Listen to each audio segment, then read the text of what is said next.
All right. Well, hello, everybody, and welcome to what I hope is going to be a regular thing. Hanging out with you guys on a Sunday afternoon.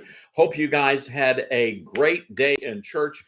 We had a tremendous morning of worship and getting ready for Good Friday, and then, of course, Resurrection Sunday. That's always an exciting time for people of faith and people who celebrate Jesus Christ. And, folks, I hope that you are ready for a wonderful week of services at your congregations. Look, I wanted to talk to you about a couple of things. First of all, thank you. Thank you so much. We had a tremendous book launch, and right now ranked number 4 in Amazon in conservative books. And thank you very much for that. If you haven't gotten a copy, if you scroll down, you will be able to see the link. So you'll be able to get yourself a copy of Twilight's Last Gleaming at your favorite bookstore. You can get it online, and you can also get an autographed copy, which I'm happy to do over at toddstarnes.com. But I want to talk about Speaker Mike Johnson for a moment. And I'm very curious to hear from you as well about his performance as Speaker of the House. Now, I caused a bit of a big, I guess, controversy on social media over the weekend because I called for Speaker Johnson to step aside. Now, look, I want to say right out of the gate, I think he's a good Christian man. He is a very solid family man, but he is a very bad leader. And that's a problem. That's a big problem. As a matter of fact, I think the argument could be made that we would be better off right now with Kevin McCarthy as Speaker of the House. I don't see how it could possibly have been any worse. And I want to talk just briefly about what happened late last week.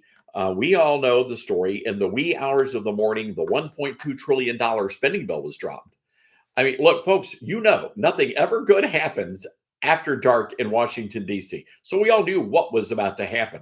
But the problem I have is that we did not give those lawmakers 72 hours to read the bill. That's the rule. That's the rule that Republicans have been shouting about for decades. And what did Speaker Johnson do? He just threw that rule right out the window. Why did he do that? Why would he not give the members of his own party, the members of his own caucus, why would he not give them 72 hours to read that legislation? Folks, I'm telling you, something is up with Mike Johnson, and I think it has to do with the people that are surrounding the speaker. We all saw the videos. We saw the photographs of Speaker Johnson and Paul Ryan, the Rhino, now on the board of directors at Fox News Channel. We saw them all walking together hand in hand on the steps inside the Capitol building. But what we don't know is how many conversations that Speaker Johnson and Paul Ryan have been having together. Who is actually giving Mike Johnson the counsel? Because it's very bad counsel. It is very bad advice. So we've got to figure that out because it's not looking good. Speaker Johnson, to date, has yet to come out and explain why he supported this piece of legislation. By the way, a majority of the Republicans in the House actually oppose this. So it's not like 1 or 2 or 3 people here. A majority of the Republican caucus actually oppose this. So Speaker Johnson had to actually use Democrat votes to get this thing shoved through. This makes no sense to me. I mean, come on. What is the point?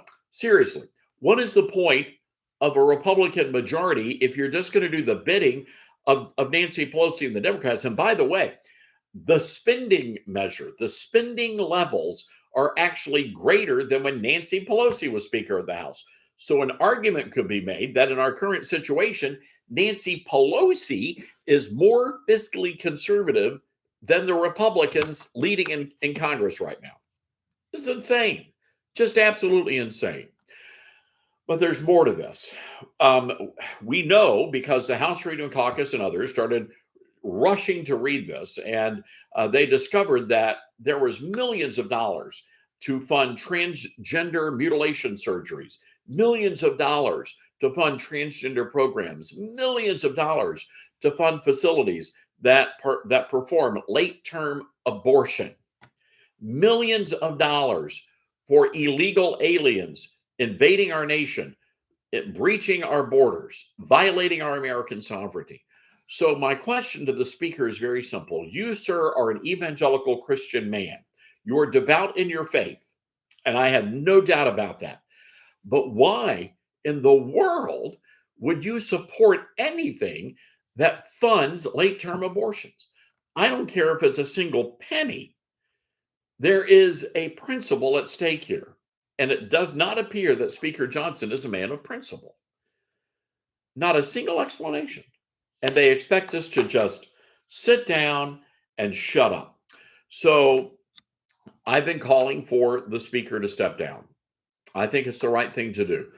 The fact of the matter is that you and I and many millions of other taxpayers around the nation are not going to be funding facilities that perform late term abortions. We're going to be providing money for these transgender, sex crazed morons out there. You and I are going to be footing the bill for that. I got a big problem with that. So, should not have been surprised that a lot of people in the Republican Party, a lot of people that are evangelical leaders, a lot of people who are evangelical broadcasters are enraged at what I said. How dare you? How dare you're not a real Christian because you don't support Mike Pence. I mean, I'm literally getting that people are literally questioning my faith in God simply because I called out Mike Johnson. Okay. I'm pretty firm about my faith. I'm pretty clear and pretty sure about my relationship with God. And I'm fairly certain that my relationship with God and my life in the hereafter has absolutely nothing to do with whether or not I support the Speaker of the House. But they're calling me out. Well, Todd, if you have that big of a problem, you should have kept your mouth shut. Okay, yeah, you know what? I don't do that. I don't play that game. And that's a big problem in the conservative movement these days. Everybody's always playing nice. You know why? Because they don't want to upset their power, right? They don't want to lose any of their power. They don't want to lose any of the big book deals they're going to get or the speaking engagements. Well, you know what? I don't care about that. Been there, done that.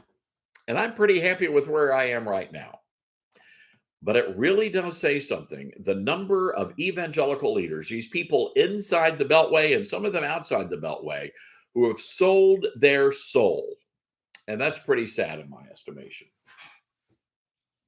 Somebody actually said this, and I wrote this on social media.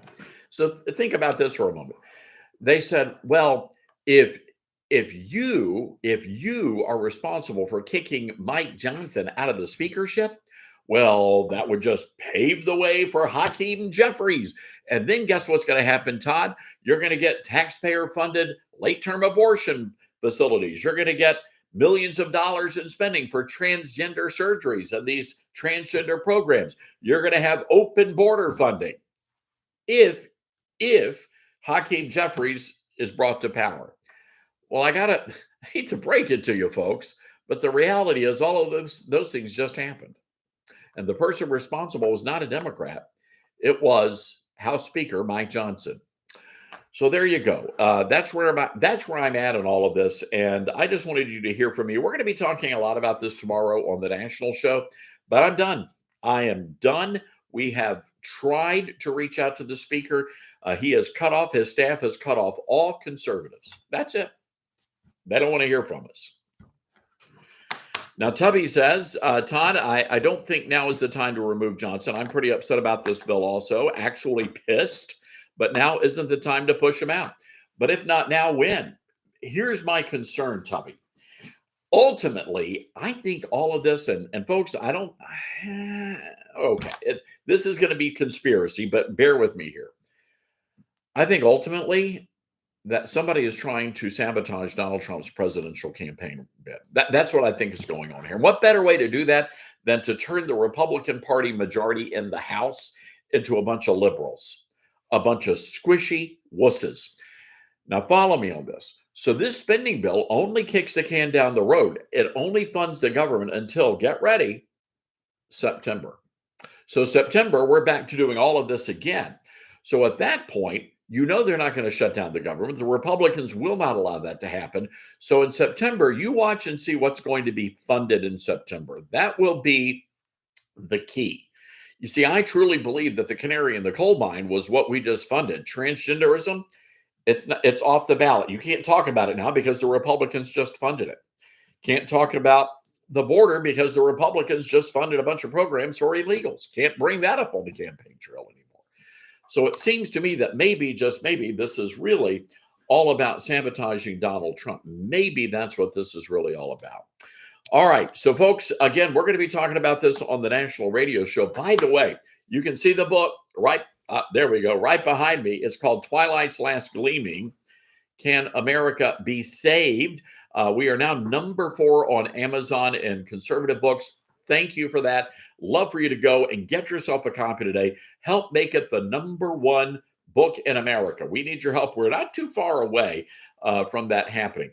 And we're going to keep trying to do some of these other YouTube live videos here in the near future. So hang tight with us. Thank you for watching us. Thanks for hanging out. You folks have a great, great Sunday.